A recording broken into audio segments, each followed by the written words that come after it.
Pues buenas noches, hermanos. Pues es una bendición poder reanudar estas reuniones de los miércoles, y nos tocó reanudar las de los miércoles con una fecha muy particular.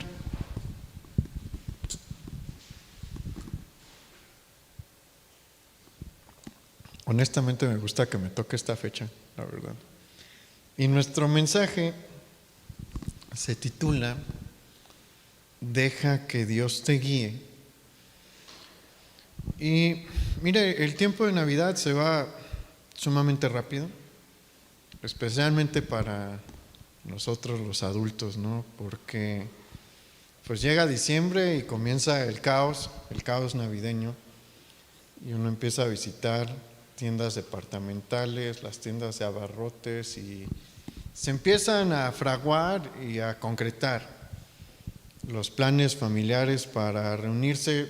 Supongo que usted se reunió con su familia en este tiempo, y se habla sobre la preparación de los alimentos, y es un espectáculo eso de la preparación de los alimentos. Yo me acuerdo cuando era chico, con mi abuelita materna, la fiesta de Navidad era la que pasábamos con ella, ¿no? Y la más grande, y había que pelar papas. Y me acuerdo que nos tocaba pelar papas para el bacalao y cosas así. Entonces, bueno, se hace eso, y pues hay varias convivencias. Aquí en México hay muchísimas fiestas en la época decembrina, y pues eso hace que el tiempo se vaya mucho más rápido, y hasta que llegan los primeros días de enero, y son muchas cosas en un espacio de tiempo pues corto, que hace que los días se desvanezcan, y muchos sienten un alivio cuando ya se acaba esto. Dicen ya pasó, y descansan y dan un suspiro de tranquilidad. Y es que vivimos en un mundo agitado, en constante movimiento, e incluso entre los miembros del pueblo de Dios pareciera que vivimos más como Marta, y nos perdemos de las bendiciones que tomó María. ¿Se acuerda de Marta y María? Si usted se pone a reflexionar, en muchas ocasiones nos parecemos más a Marta que a María. Acompáñame a ver lo que el Señor le dijo a estas dos hermanas, a Lucas capítulo 10, versículos 41 y 42.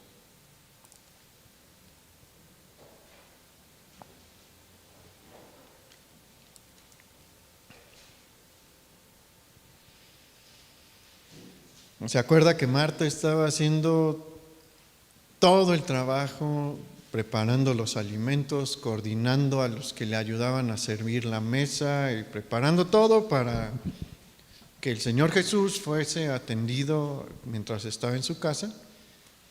Y su hermana María estaba escuchando al Señor Jesús. Y pues en un punto Marta le dice al Señor: Señor, dile a mi hermana que me ayude. Y vea lo que le dice el Señor. Respondiendo Jesús le dijo: Marta, Marta, afanada y turbada estás con muchas cosas, pero solo una es necesaria. Y María ha escogido la buena parte, la cual no le será quitada. Y mire, es muy fácil afanarse en este tiempo que está terminando, y es muy fácil dejarse llevar por todas las actividades que hay que hacer. Es fácil enojarse. ¿A poco no hay riñas en este tiempo? Porque la gente deja que el estrés las abrume. Es una realidad. Es muy fácil dejarse abrumar por el estrés, y esto hace que sea muy sencillo desenfocarse, perdiendo la vista de lo que verdaderamente importa y de aquello que nos es dado para nuestro bien. Es muy sencillo tener la vida y la actitud de Marta. La verdad, eso es lo más sencillo del mundo. Involucrarse en actividades es súper fácil. Porque a todos nos gusta hacer cosas. A todos nos gusta participar. A todos nos gusta estar en actividad. Hay quienes no. Hay a quienes no les gusta hacer nada. Eso tampoco está bien. A los que no les gusta participar y no les gusta mover un dedo para hacer las cosas. Pero la verdad es que es mucho más fácil involucrarse en una actividad y es muy difícil tener el carácter y la actitud de María. Eso es muy difícil de tener. Pero puede ser más fácil el tener la actitud de María cuando entendemos que hay momentos en los que el Señor quiere estar con nosotros y por lo tanto vale la pena hacer a un lado todo.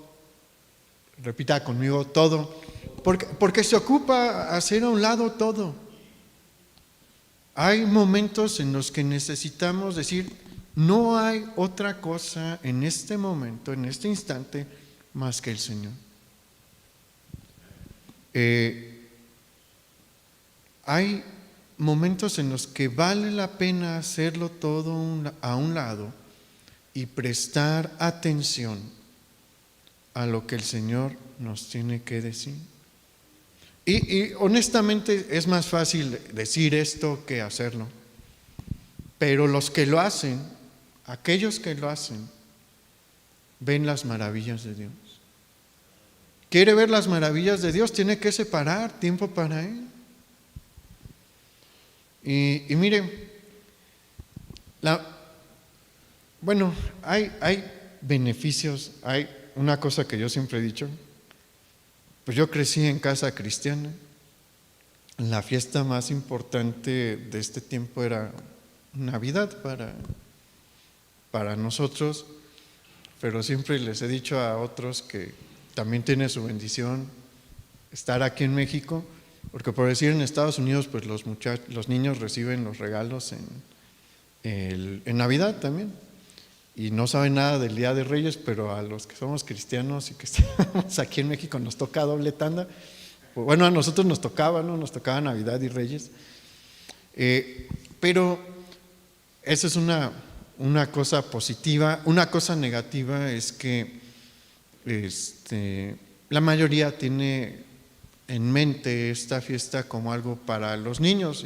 Y pregúntese a usted mismo si no considera esta fiesta como algo pues infantil, algo para los niños.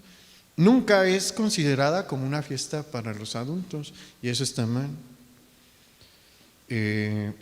Los niños pues sí se duermen, los niños de México y de América Latina, con ilusiones de recibir algo en la mañana, ¿no?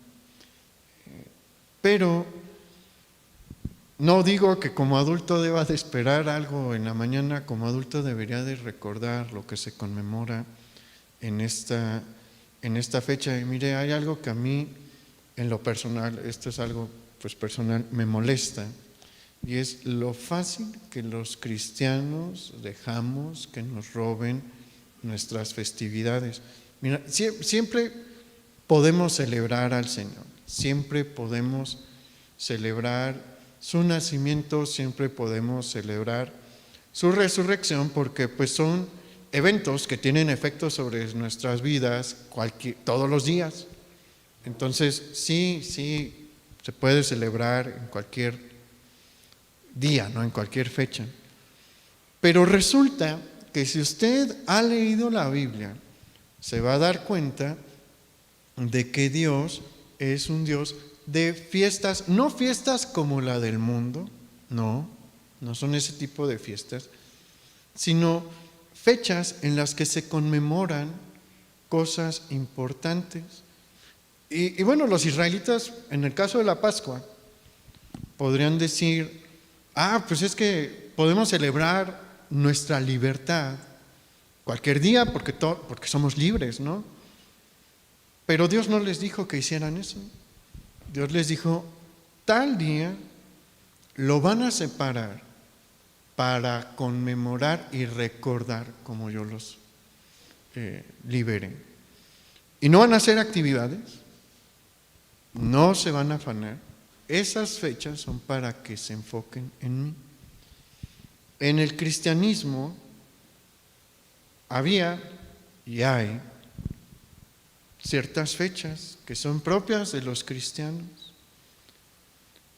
y están allí para recordar también lo que el Señor hizo. ¿Y qué es lo que el Señor quiere? Que hagamos a un lado todo y nos enfoquemos en Él, porque sabe que Él tiene algo que decir, Él tiene algo que hablar, pero no lo vamos a oír si no tenemos una actitud como la de María o como la de estos hombres cuyo acto dio lugar a esta fiesta del Día de Reyes. No sabemos si eran 3, no sabemos cuántos eran, se cree que eran más de 3.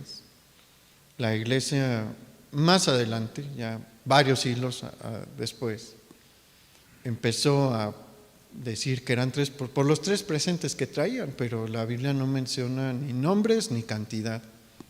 Solo sabemos que era una caravana, eso sí sabemos. Y en una caravana hay un montón de personas. Los sabios del Oriente eran personas excepcionales.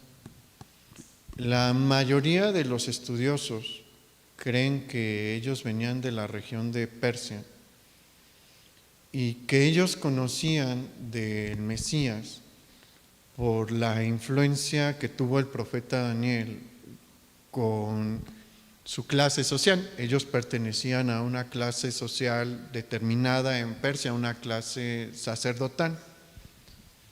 De hecho, el nombre de su clase sacerdotal es Magi, M-A-G-I, que es la raíz de nuestra palabra mago.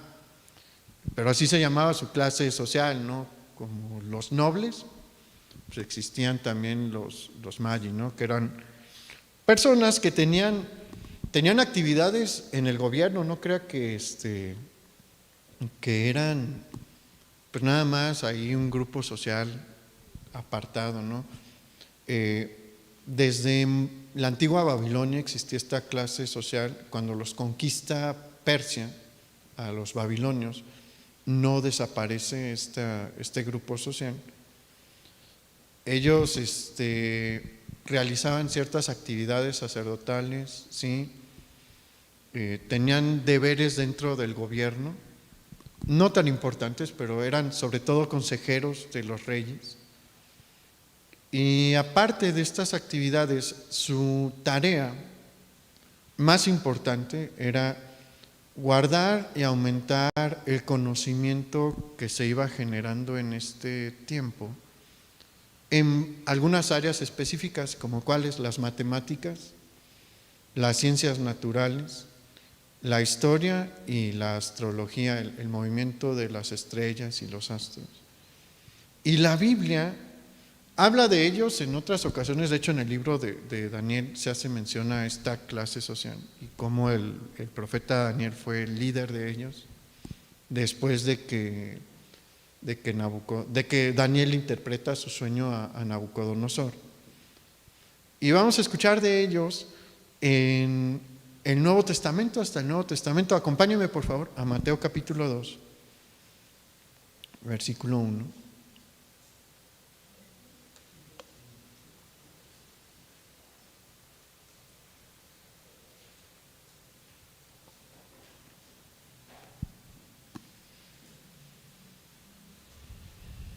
Mateo capítulo 2, versículo 1.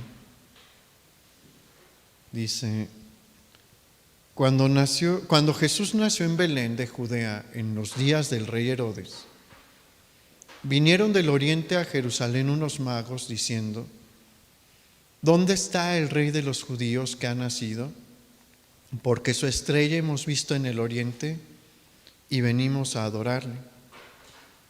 Y mire, en este momento en el que ellos llegan a Jerusalén,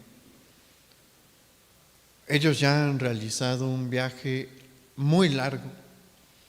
Hay distintas fechas, bueno, no fechas, sino espacios de tiempo en los que pudieron haber realizado el viaje.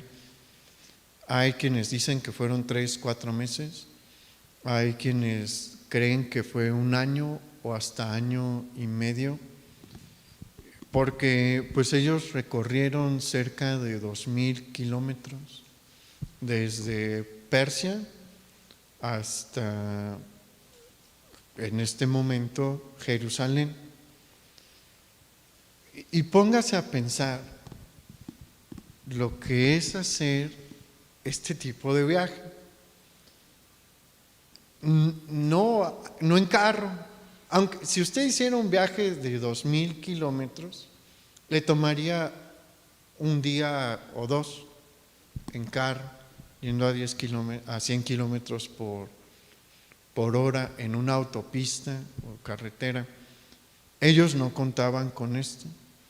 Realizaron un viaje larguísimo en caballos, camellos y en momentos a pie.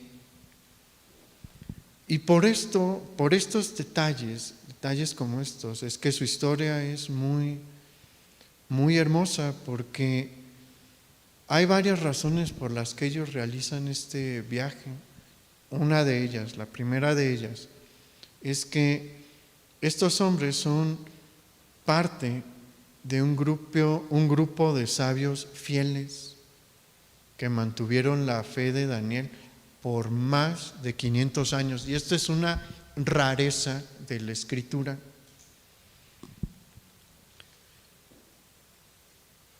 La transmisión efectiva del mensaje y del conocimiento de Dios de generación a generación es rara, hasta en nuestros días. Tristemente, de generación a generación se tienden a relajar. Mire, yo he conocido a personas que deberían de ser 4ª o 5ª generación de creyentes, no lo son. Yo he conocido personas que sus bisabuelos se convirtieron por la predicación de los primeros misioneros que llegaron aquí a Michoacán, ahí en el siglo XIX, y ellos ya no son creyentes hoy. ¿Por qué? Porque pues hay veces que algunos padres ya deciden no echarle ganas como deberían con el cuidado de sus hijos, la instrucción de sus hijos para que sigan al Señor. Eso es algo muy grave. Es muy grave que los padres no se esfuercen porque sus hijos se conviertan, pero o no tienen cuidado con quién se casan. Saben que muchos pierden la fe porque se unen en yugo desigual. Las probabilidades más altas cuando hay una unión en yugo desigual es que el creyente sea jalado por el no creyente. La mayoría de los casos eso es lo que sucede. Y bueno, hay una edad en la que los padres no pueden hacer ya gran cosa para detener a sus hijos, pero si se hiciera un trabajo fuerte y cuidadoso desde su niñez, las probabilidades de que se casen con alguien de otra fe o que no tiene fe son menores. ¿Por qué? Porque, ¿qué dice la Escritura? Instruye al niño en su camino y aun cuando fuere viejo no se apartará de él. Esta palabra de instrucción refiere a un trabajo arduo. Miren, yo he dado clases, ¿no? Y pues para que entiendan ciertos temas uno tiene que trabajar, uno tiene que repetir una vez y otra vez. Hay un tema en mi clase de alemán, las declinaciones, que cuesta mucho trabajo, y les digo, si tienen dudas, pregúntenme. Ha habido ocasiones en las que ya repetí eso como 3, 4 veces y todavía hay alguien que tiene duda. Y le vuelvo a explicar, ¿por qué? Porque es mi trabajo, ¿no? Y sé que necesitan que eso les quede bien claro para seguir avanzando. Como padre de familia hay una similitud.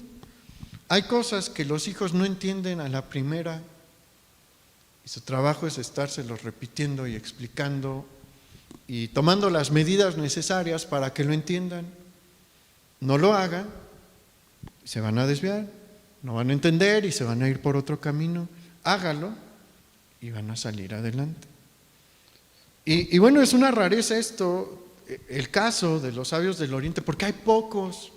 Hay un ejemplo, si no mal recuerdo, en la profecía de Isaías, de otra familia que por generaciones estuvieron siendo fieles al Señor.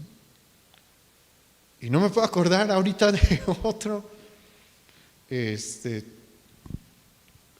que por generaciones todos hayan seguido siendo fieles. Pero aquí tenemos otro, y ¿sabe qué? Estos eran gentiles. Estos no eran en ese momento del pueblo de Dios, no eran miembros del pueblo de Israel, vivían en Persia. Y por eso su caso es tan especial, porque ellos vivieron, este grupo vivió en el mundo pagano, en el mundo real. Mira, hay veces, bueno, me tocó también, mis papás fueron directores de un colegio cristiano hace muchos años. Y he tenido amigos que crecieron en colegios, estudiaron en colegios cristianos y tienen sus ventajas y sus desventajas. Tienen sus ventajas en cuanto a que se les enseña todos los días de la palabra y pues se siembran semillas para que ellos den fruto y no se desvíen. Deberían de tener más probabilidades de no desviarse por haber llevado sus estudios también en un ambiente especial, porque es un ambiente distinto. El ambiente de un colegio cristiano es un ambiente distinto a un colegio común o una escuela de gobierno. Pero tiene sus desventajas. ¿Cuáles? Que no se topan con el mundo real. Viven en una burbujita un tiempo y después pues el choque con el mundo real puede ser algo fuerte. Y bueno, ellos no estaban en esta condición, estos sabios del Oriente no estaban en esta condición. Ellos estaban en medio del mundo pagano. Y a pesar de eso, por 500 años lograron entre ellos, obviamente con la ayuda de Dios, mantener a fieles seguidores del Dios de Daniel. Y vea si eso no es importante, si eso no es algo que debería de llamarnos la atención. Hasta este punto, 500 años después, este grupo fue fiel y Dios siempre, siempre recompensa a aquellos que le son fieles y usa los dones que Él les dio. Todos aquí tienen dones por parte de Dios. Dios les ha dado a todos ustedes y a mí ciertos dones. ¿Y qué es lo que Dios quiere hacer con ellos? Usarlos. para su honra y gloria. Él sabe cómo usarlos y ellos son un ejemplo de cómo Él sabe usar los dones que a cada uno de nosotros nos ha dado. Y cuando nos usa, hace cosas bien grandes. Pero se necesita ¿qué? La fidelidad que ellos tuvieron. Y ese es el problema. Usted puede tener un montón de dones y no estar siendo usado por Dios porque no le es fiel a Dios. Se necesita un compromiso con el Señor para empezar a ser usado por Él. Estos hombres tenían un don muy particular. ¿Se acuerda de lo que le dije ahorita, que eran sus actividades primordiales? Ellos se encargaban de dos cosas que nos sirven y que le sirvieron a Dios para usarlos: el estudio de la historia y de los astros.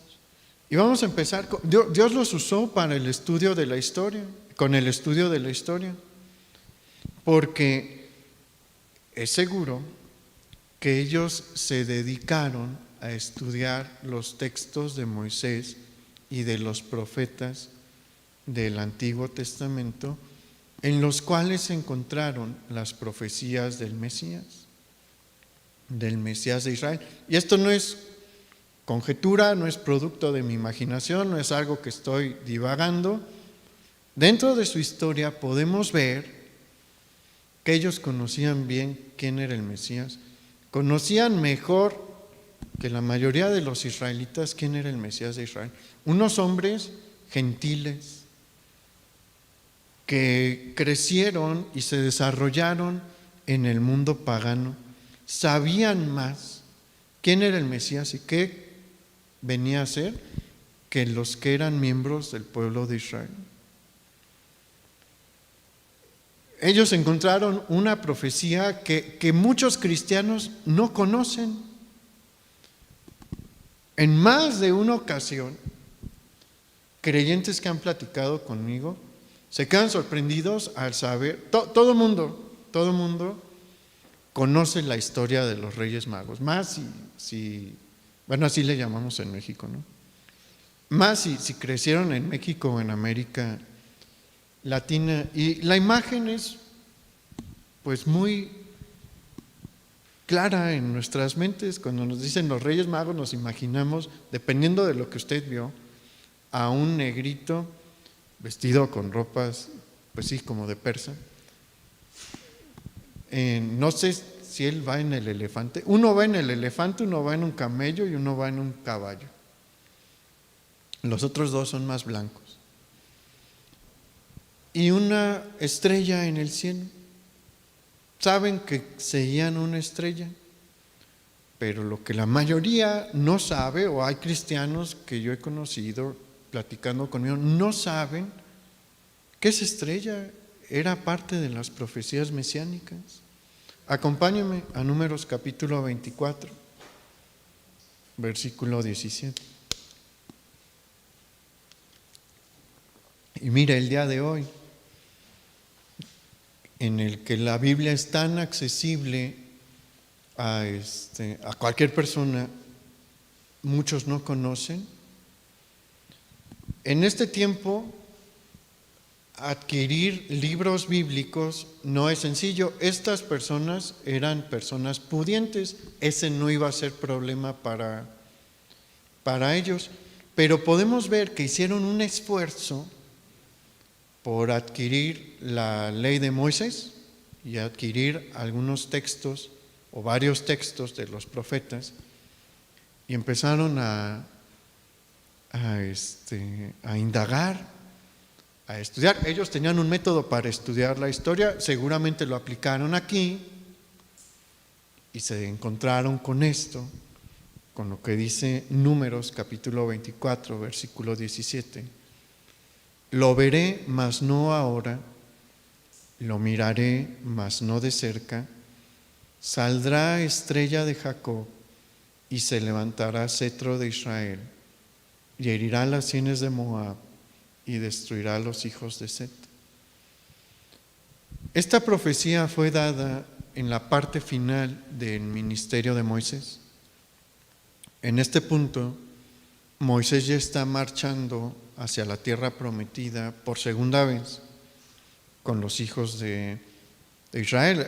Moisés no va a durar mucho más tiempo vivo, le queda no sé si un año o dos, algunos años tal vez, pero ya es la parte final del ministerio de Moisés, y se da esta profecía que habla sobre el nacimiento en un tiempo lejano de un rey de la casa de Jacob, que iba a ser anunciado por una estrella. Todavía ni siquiera empieza el tiempo de los jueces, todavía no ha sido conquistada la tierra prometida, faltan como 400 años y feria para que aparezca David, pero antes de eso, siglos atrás de que aparezca el primer rey de Israel, se habla sobre este rey que nacería y que sería anunciado su nacimiento. ¿Por qué? Por una estrella.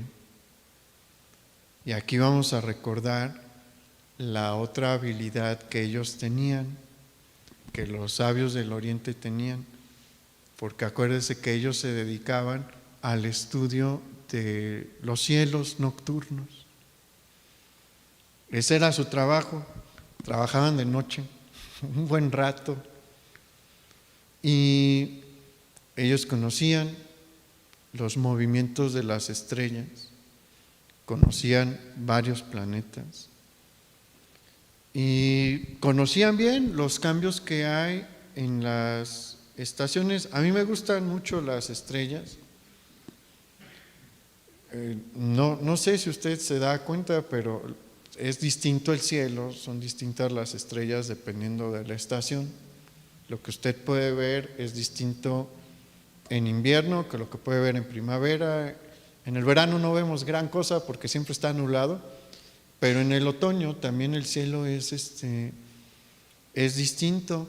Ellos conocían esto y lo estudiaban, y pues aquí Dios va a utilizar estos dos dones que ellos tienen. Conocen la historia, conocen las escrituras y también ven las estrellas, se encargan de estudiar las estrellas. Y yo creo, y bueno, el pasaje nos permite ver que tal vez ellos tenían un énfasis en esta profecía. Y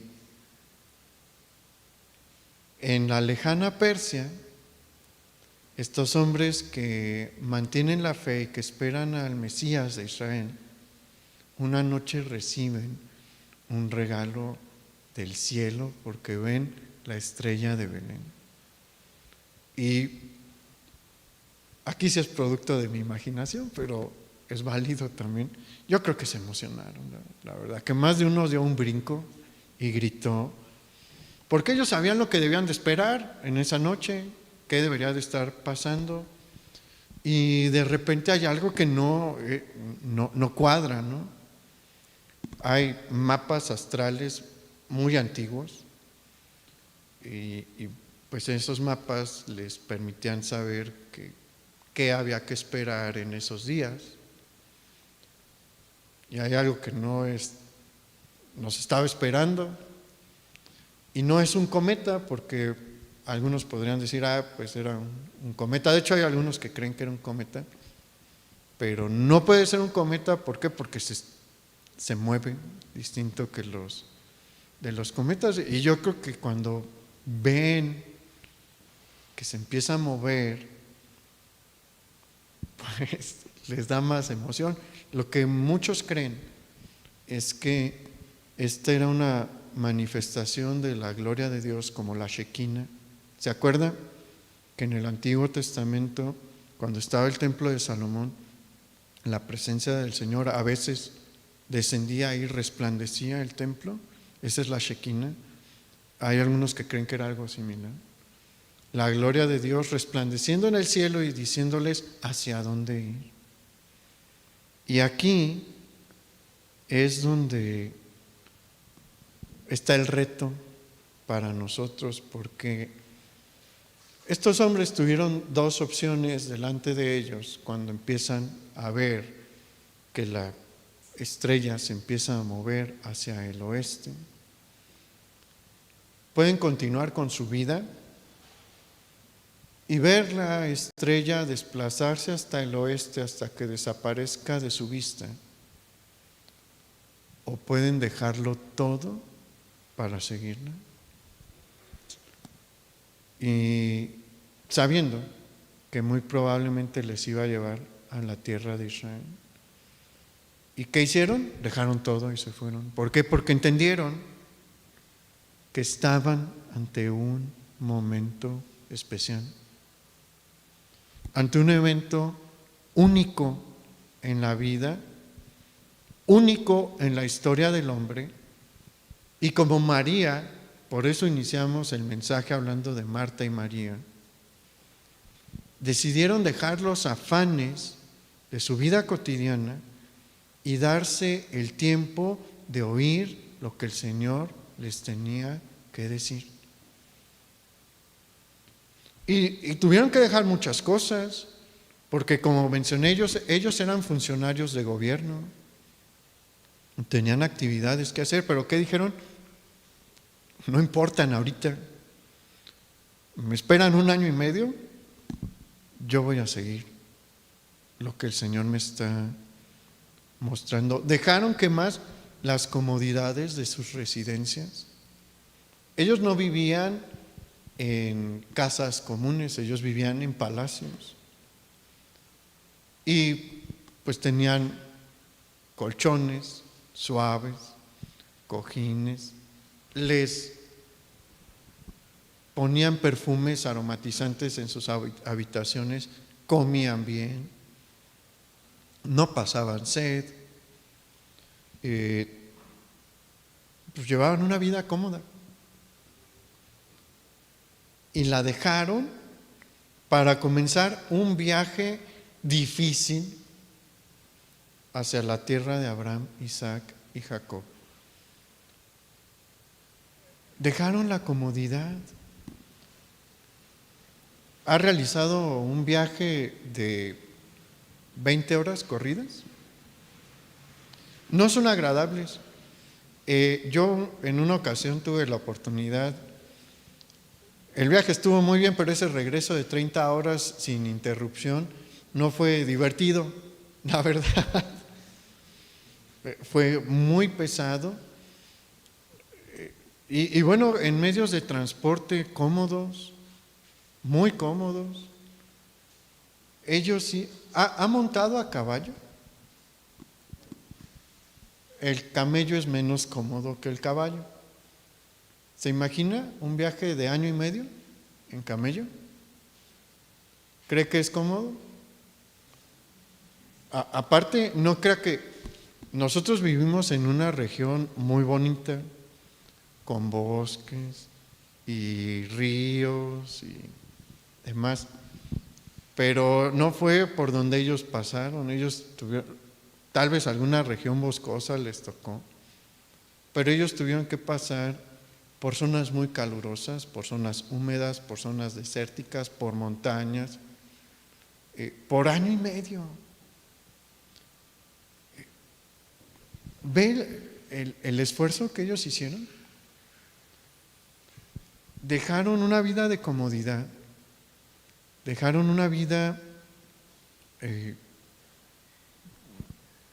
estando a gusto para iniciar un viaje complicado, para iniciar un viaje en el que no iba a haber comodidades y que iba a durar mucho, para ver al Señor. ¿Y cómo estamos nosotros el día de hoy? La verdad es que nos gusta más la comodidad.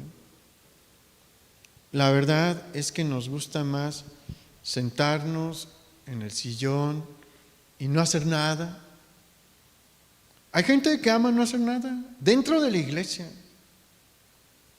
pero no es el tiempo de no hacer nada.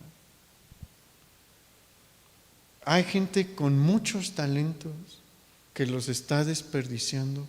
¿Por qué? Porque no quiere hacer nada, porque quieren descansar. ¿Sabe que estos hombres no eran jóvenes? Esa es otra de las cosas. Ellos no tenían mi edad. Bueno, ellos no tenían mi edad. Sí, bueno, no soy un niño adolescente, no, pero sí soy joven, pero ellos no tenían mi edad. Ellos debieron de haber estado por jóvenes en los 50, 60, tal vez 70, y no les importó todas las penas por las que tenían que pasar. ¿Y qué cree? ¿Que Dios no tomó en cuenta eso? Claro que lo tomó en cuenta. Pero acompáñame ahí en Mateo capítulo 2, versículo 3.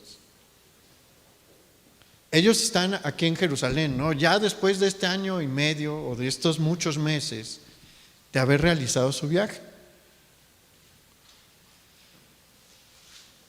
Y sucede lo siguiente en el versículo 3, dice: oyendo esto, el rey Herodes se turbó y toda Jerusalén con él.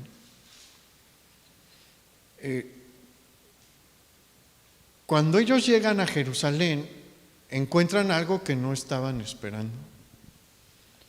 Es muy probable que ellos supieran que Judea estaba siendo gobernada por Herodes, porque Herodes era famoso en el mundo conocido.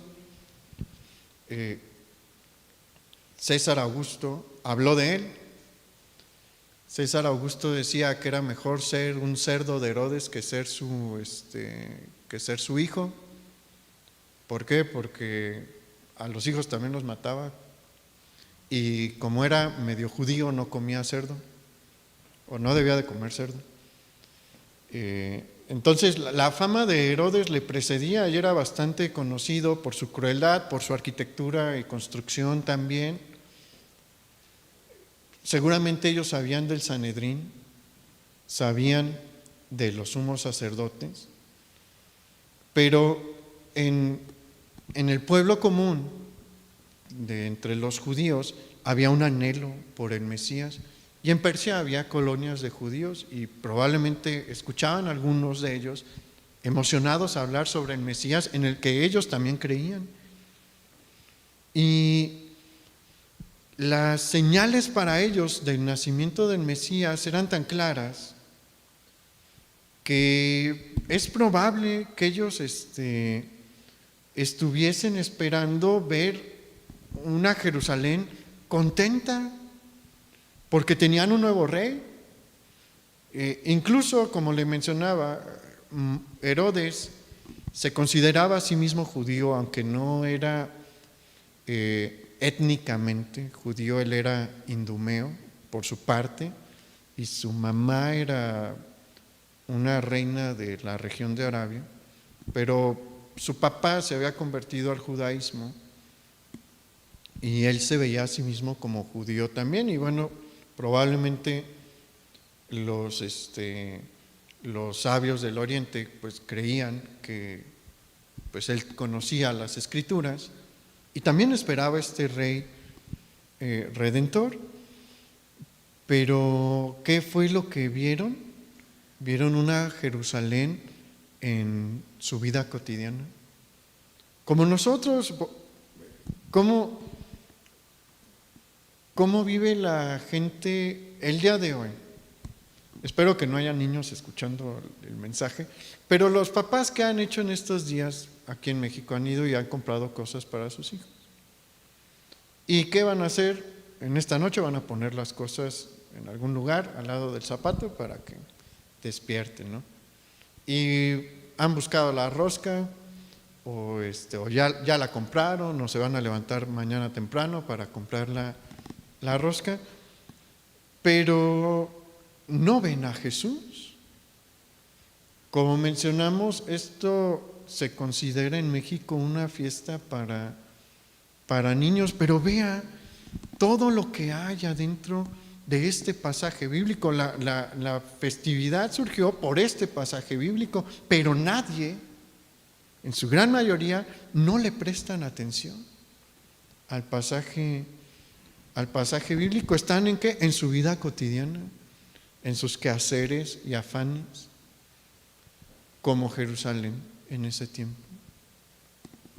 Jesús ya llevaba tiempo de haber nacido y los habitantes de Jerusalén no tenían ni idea de que el Mesías había llegado. No debíamos de esperar de ellos que hubieran visto la estrella o notado una anomalía en los cielos. ¿Por qué? Porque no era a lo que la mayoría de la gente se dedicaba en ese tiempo. Pero nada les movió. Y Jesús no estaba lejos, estaba en Belén, a unos cuantos kilómetros de Jerusalén.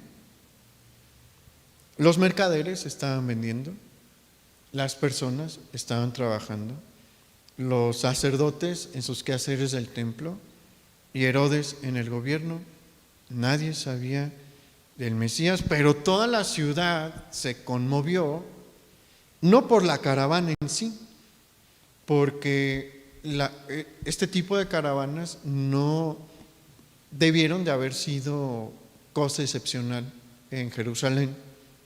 Jerusalén es un centro comercial importante de este tiempo y de esta región. Y ver a hombres venir en caravana desde el este o desde el norte, del sur, no era algo extraño, algo por qué hacer un caos dentro de la ciudad. ¿Qué es lo que genera el caos? El mensaje que ellos traen. Porque ellos empiezan a decirle a las personas: vimos una estrella, la estrella del Mesías, ¿dónde está? Y ahí está cuando cambia la cosa. ¿Quiere que la cosa cambie el día de mañana con su familia? Háblenles de la estrella del Mesías.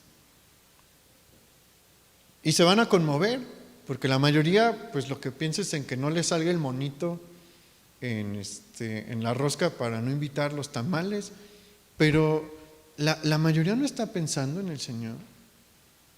La mayoría no está pensando en el creador de esta fiesta.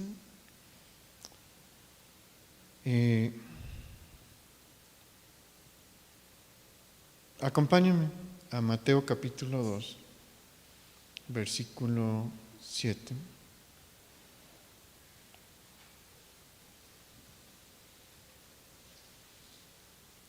Dice: entonces Herodes, llamando en secreto a los magos, indagó de ellos diligentemente el tiempo de la aparición de la estrella.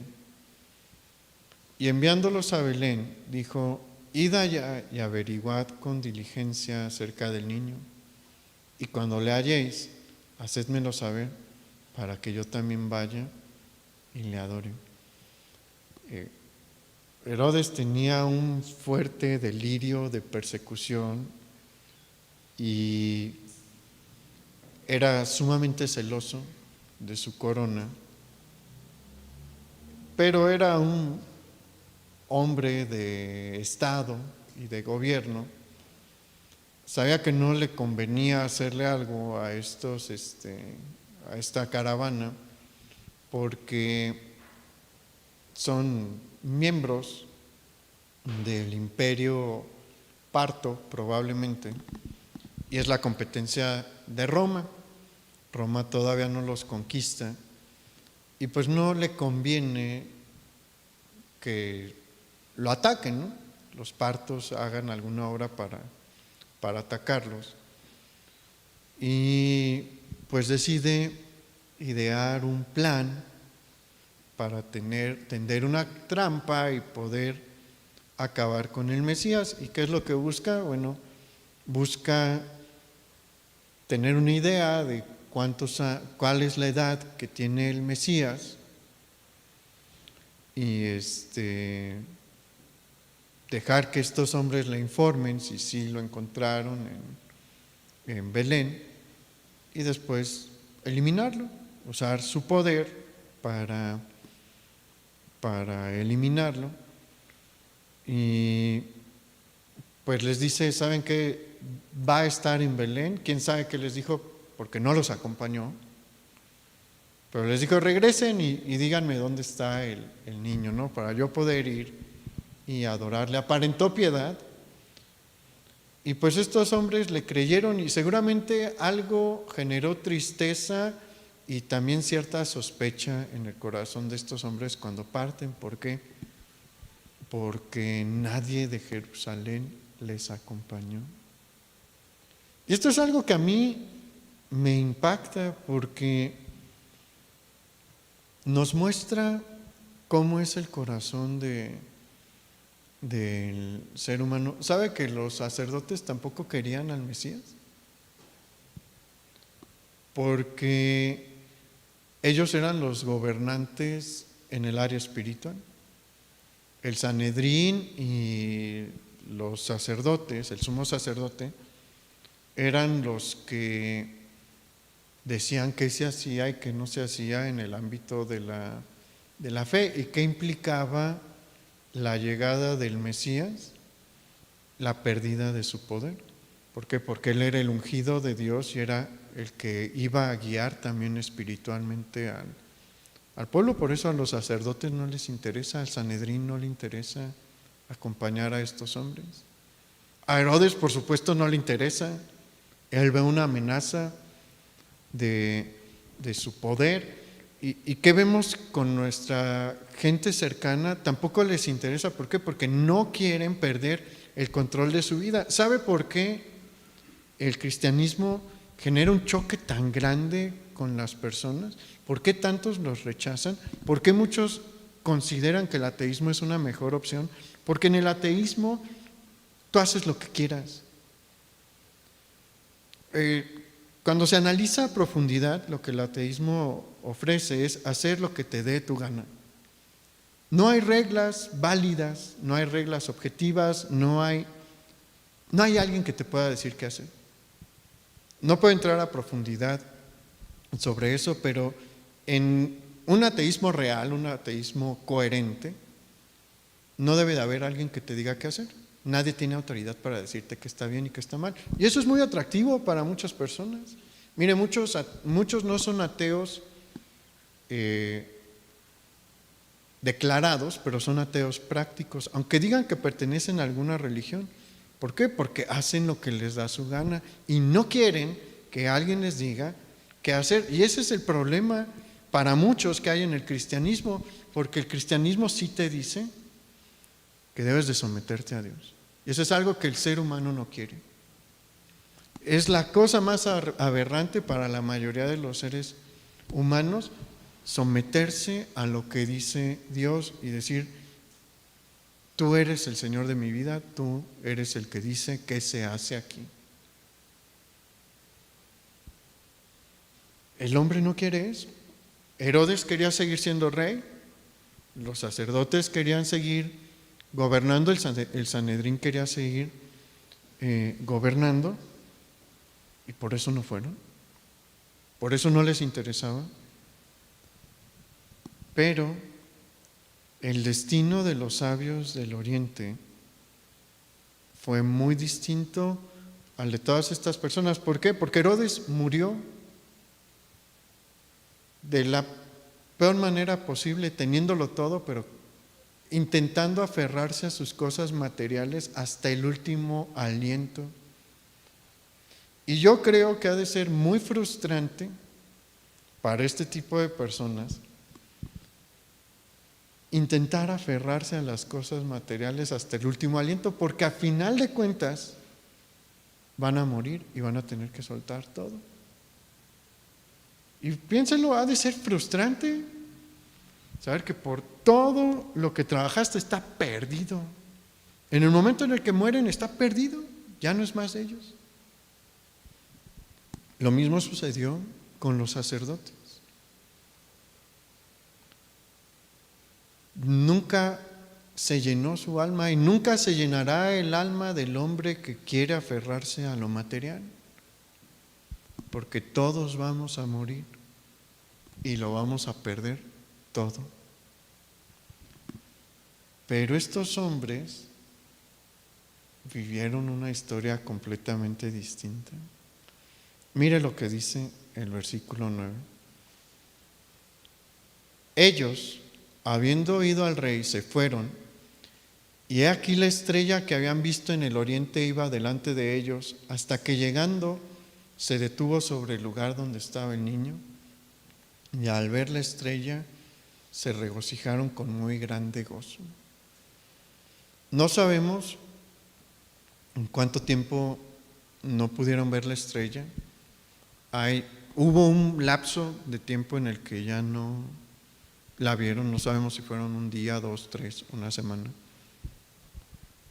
Muy probablemente supusieron que el Mesías iba a estar en Jerusalén, porque era la ciudad principal de David, y ellos sabían que era descendiente de David, era el centro más importante del judaísmo en ese tiempo, y tal vez dijeron, pues vamos a Jerusalén, seguramente está ahí. Pero no, Herodes les dice que es en Belén, y salen de Jerusalén, llega la noche, y de repente aparece otra vez, y se empieza a mover justo hacia Belén, pero ha de haber sido de las cosas más impresionantes que se pudo haber visto. Yo creo que la división del Mar Rojo fue increíblemente impresionante.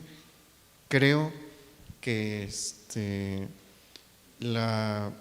el día largo de Josué también fue algo impresionante para ver, y creo que esto también fue algo impresionante para ver, porque si usted ve el cielo va a ver que las estrellas se mueven, pues porque la Tierra sigue rotando. Pero, o si ha visto un cometa, pues los cometas ahí van, o una estrella fugaz, pues hacen una línea y desaparecen. Pero esta es una estrella que se está moviendo hasta una casa, porque terminó parándose en una casa. Y ellos sabían que eso no era normal, y si nosotros lo pudiéramos ver también dirían, esto de ninguna manera es normal, es un gran milagro, y es lo que Dios les permite ver porque fueron hombres fieles. ¿Quiere ver milagros en su vida? Sea un hombre o una mujer, y una mujer fiel a Dios. Y Dios le va a mostrar grandes cosas como a ellos. Y se acercaron a esta casa y tocaron a la puerta. Y es de noche, si no hubiera habido una estrella para guiar. Y seguramente salió José a ver quién era. Y yo creo que también fue impactante para José lo que vio, porque ningún habitante de Belén se viste como estos hombres. Estos hombres se visten como realeza. ¿Y se acuerda en la Navidad quiénes se acercaron con María y con José? Pastores, la gente más humilde del mundo, hablando sobre una visión angelical. Y ahora José abre la puerta y ve a un grupo de hombres vestidos de la manera más fina posible, extranjeros. Seguramente hablaban arameo porque eran personas pues cultas. Y como los pastores le vuelven a decir, queremos ver al Mesías, venimos buscando al Mesías.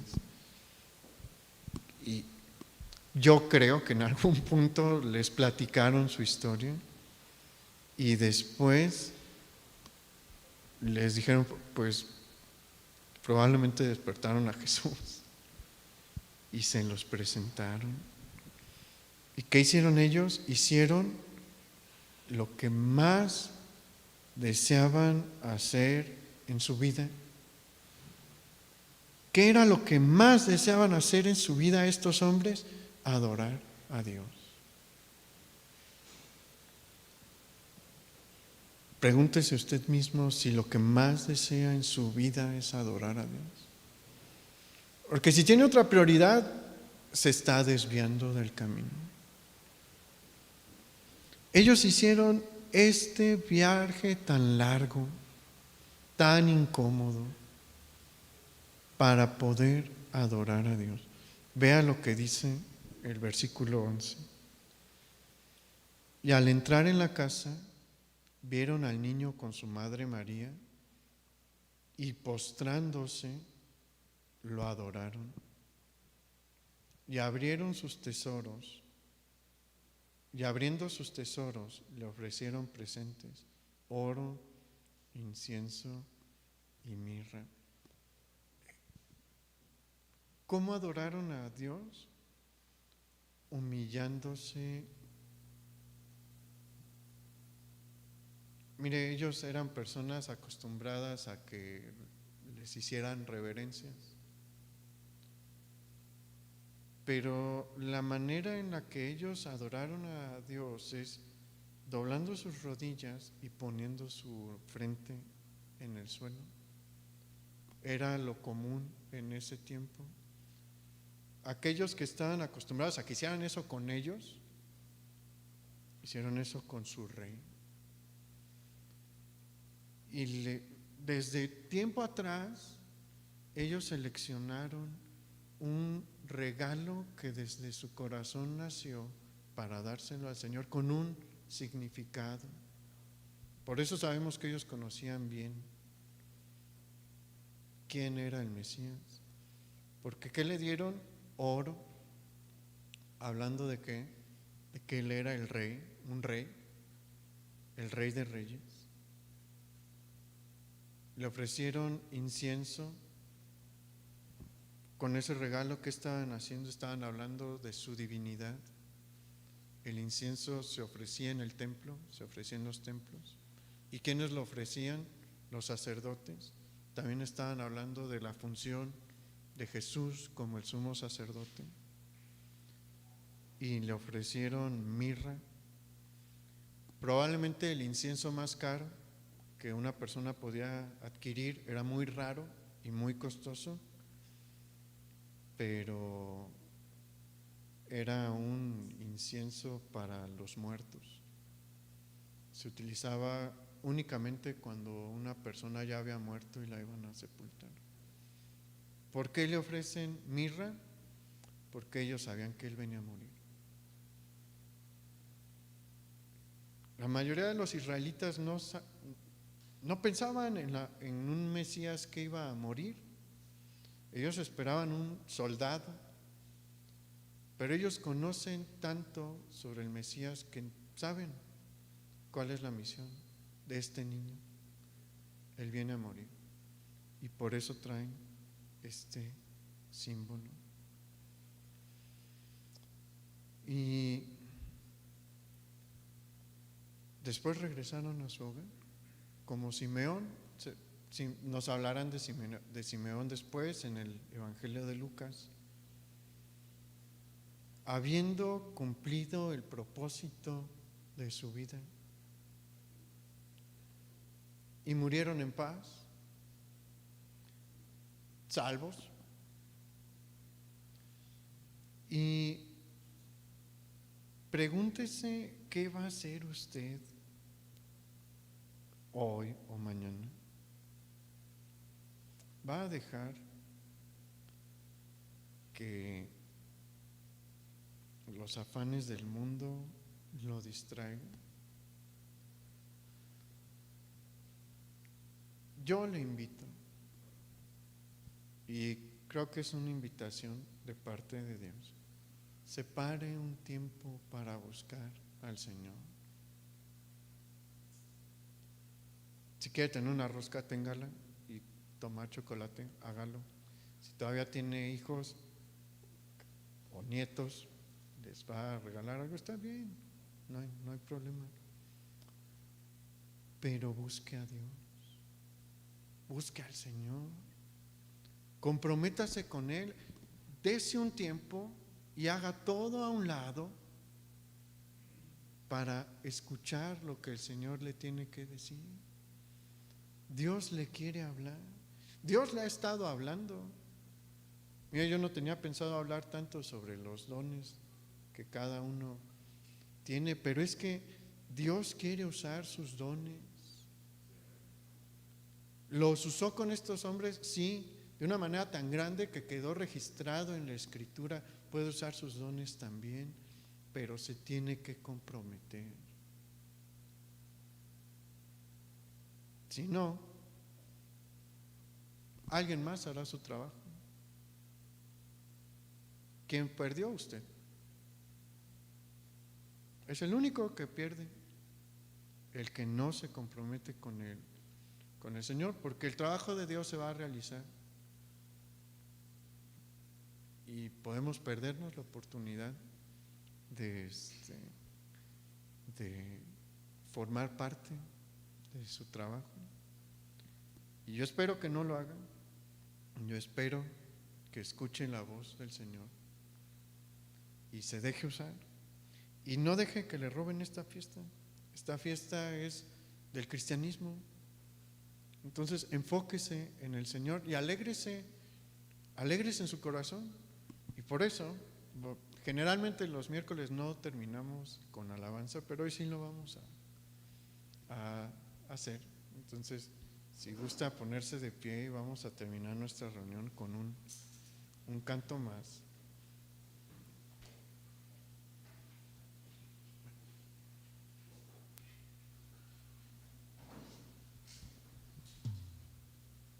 Nada más que se acomoden y llévese la alegría a su corazón. Mire, es tiempo de celebrar. A Dios le gusta que celebremos sus cosas. Sí, Él se goza si usted se goza. Vea al Señor Jesús, regocíjese en el Señor Jesús y comparta con otros, aunque los manden a volar como los sacerdotes. Pero si ellos no se limitaron y les preguntaron a todos, ¿y quiénes fueron los recompensados? Ellos. Usted haga su trabajo y deje que Dios le bendiga después. Entonces vamos a gozarnos.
Cristo el Señor.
gloria en las alturas. Solo las voces. Venid y adoremos. Venid y adoremos. Venid y adoremos. Venid y adoremos. Venid y adoremos. Venid y adoremos a Cristo el Señor. El Señor, el Señor, el Señor. Denle un aplauso al Señor, hermano.